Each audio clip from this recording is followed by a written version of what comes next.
we have a couple directions we could go. I do think we have to talk. We have to talk about the Charles Hoskinson news. So, this is very interesting. So, if you're new to this, I'm sure you're not probably if you're watching this, but Charles Hoskinson, one reason that he's been talked about a lot in pulse chain circles over the last few months is because when Richard, prior to him absolutely annihilating and defeating basically everybody in his path, Richard was, tied down with the corrupt SEC and the, claims that they filed against him that a judge vehemently basically trashed all of literally every single count. And Richard literally won the lawsuit, not dropped, not settled, nothing like that. The judge 100% sided with Richard Hart. He defeated them going away, not even close, trounced them.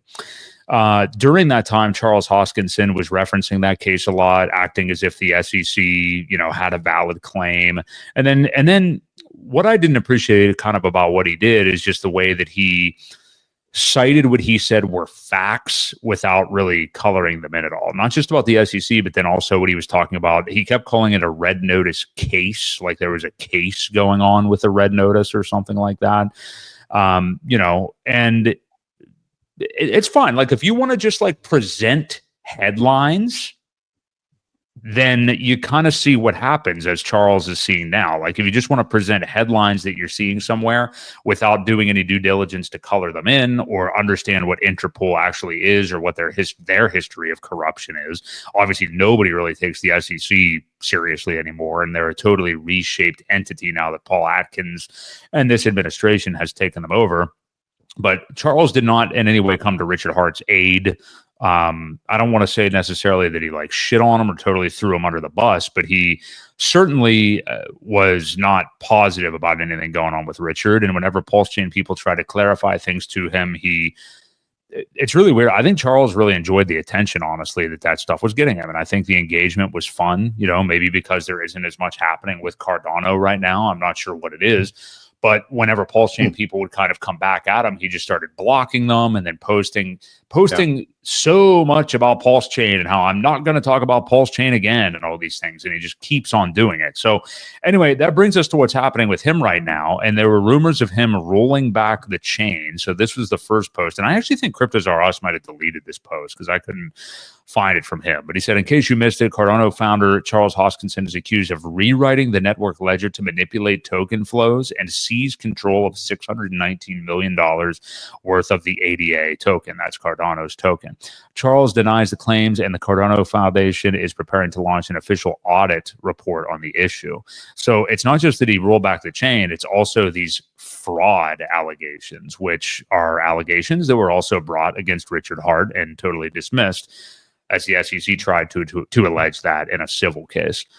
So short version from J Cryptos here. Oh, I'm sorry. That's okay. We can go over to this. So anyway, there's fraud allegations essentially against Charles Hoskinson.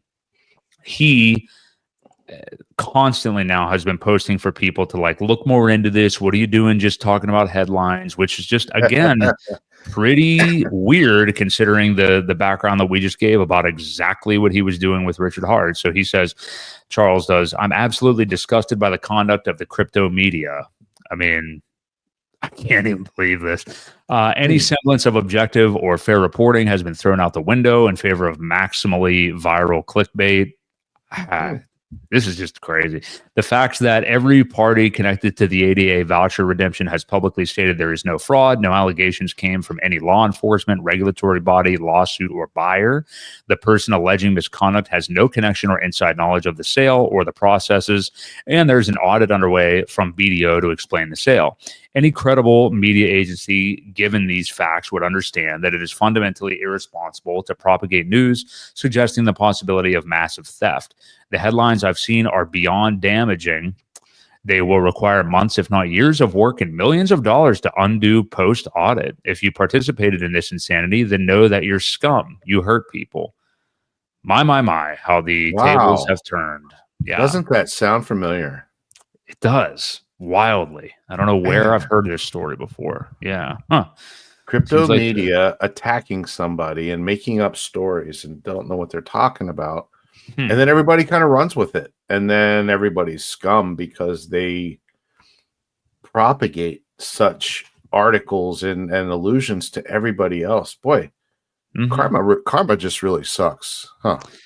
Yeah, I don't know where I've seen this before. That people just read headlines and spout them off and believe them to be true to their huge following and constantly talk about them. Yeah, just very, very odd. Yeah, exactly, Johnny. Welcome to reality. So obviously, Charles here, I mean, whether you believe in karma or not, he's now dealing, and who knows what happened here? I don't know entirely what happened. I mean, I tend to probably side with Charles that maybe there isn't any wrongdoing going on here. Maybe things just look a certain way or something like that. That's kind of the difference between how you can react to this news versus how he chose to react to the Richard Hart stuff. And Yeah. I mean, let's face it, like back to the Richard Hart stuff that was going on and Charles' reaction to it, that was all because he just doesn't like Richard. I mean, I don't know. Maybe he thinks he's actually being fair and truthful by just saying like, well, there is a red notice case and there is an SEC, there's fraud. But he also just doesn't like him. And I think it's because of the way that Richard has acted in the past. I mean, he alluded to it himself. He didn't really hide it. It's because he just doesn't like Richard's personality. And let's face it. I mean, Richard and Pulse Chain and stuff is, I think already was and is definitely on the precipice of being like significantly more in, the interest of most crypto people than compared to Cardano. So, yeah. Well, Richard has also in the past brought up some of the not faults, I guess some of the concerns about Cardano and reasons why he wouldn't own it or buy it. So, there was definitely that. He talked, I don't want to say he didn't talk badly about it, but he did bring up some of the issues that they were having at the time. Whether they got fixed or not, he was speaking truth.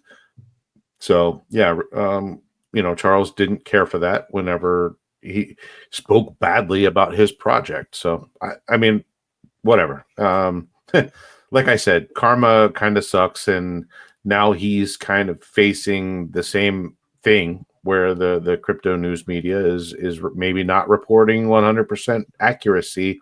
And there are people out there running with it.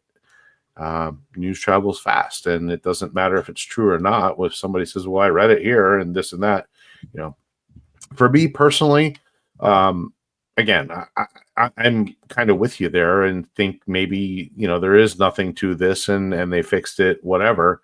I'll reserve judgment until the audit's done and see what they say before I make any opinion.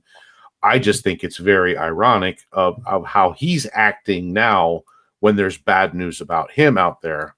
And it's completely the opposite when there was bad news about Richard. And, he was found innocent of any fraud charges and the SEC dropped the case. So, well, this isn't, I'm sorry, go ahead. No, I said it's just kind of ironic how it all works out. Well, and this isn't Charles' first rodeo. I mean, back in the day, years ago, when he felt, when things were, I forget the exact scenario, but I know it went to the tune of when things were going on with Ripple, something negative was going on with XRP. He was all okay piling on or not being there. But then when suddenly the target shifts to him, it's, hey, Ripple, how can we work together and do work together on this whole thing? This is a pattern of him throughout history. And now we're seeing the exact same thing happening here again. I think it shows so far, who knows, maybe something is coming. I don't know. So far, Richard's not commented on this. So, kind of interesting that Charles, was totally okay just reading whatever headlines that he saw about what was going on with Richard, and just reading the headlines, spouting off about it, not knowing any details. And now the exact same thing is happening to him. And like, shame on you. The crypto media is scum and all this. I mean, how does he not see it? Maybe he does. I don't know. It doesn't appear that he does, though.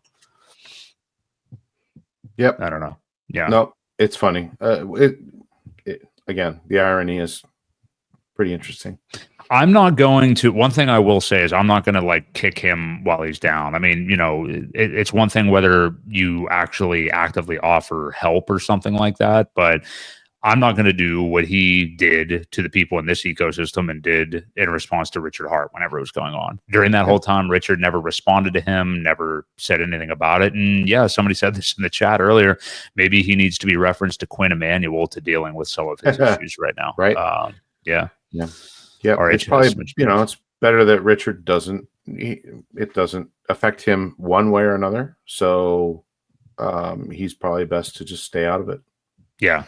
Yeah, I think so too. So we'll see how this story does develop. I mean, I'm not going to dunk on, like, I don't want anything bad to happen to Cardano. I don't want anything bad to happen to Cardano holders or anything. It's just that I think the lesson here, if you're Charles, is like, yeah, maybe behave the way that you wish that others were behaving and not just read stuff at face value. And then whenever it's just, you can't treat people like that. And then whenever you're down, want it to be reciprocated positively. Right. You can't have your cake and eat it too in this sense. So we'll see what happens there. There's a lot of pulsicans and hexicans piling on for sure. And letting him know how wrong he was whenever, he said the things that he did, and now the shoe's on the other foot, and it doesn't feel so good. Yeah. Shadow Band, RH perhaps taking the moral high ground here. I think he could do that. I think at the very least something he may do is comment on the situation, he would not mention Hoskinson whatsoever. I know he wouldn't, whereas Charles did that to him. He would say something to the effect of like, it appears like the Cardano blockchain had been rolled back recently and potentially, this amount of money was misappropriated or something like that. There's no way he would comment on Charles Hoskinson. And really, is that even, as much as it would be a feather in RH's cap, is that even something that you want right now? Do you even want, I mean, I know he likes to dunk on things that he was right about, but is that even something that you want to mess with at the moment? You know what I mean? And if anything, he may even provide advice, or he may do something like that because, he does like to be what he calls the giving tree. Yes, I think so too. So we will see what happens with Charles. Godspeed to Mr. Hoskinson. We'll see how that whole thing pans out.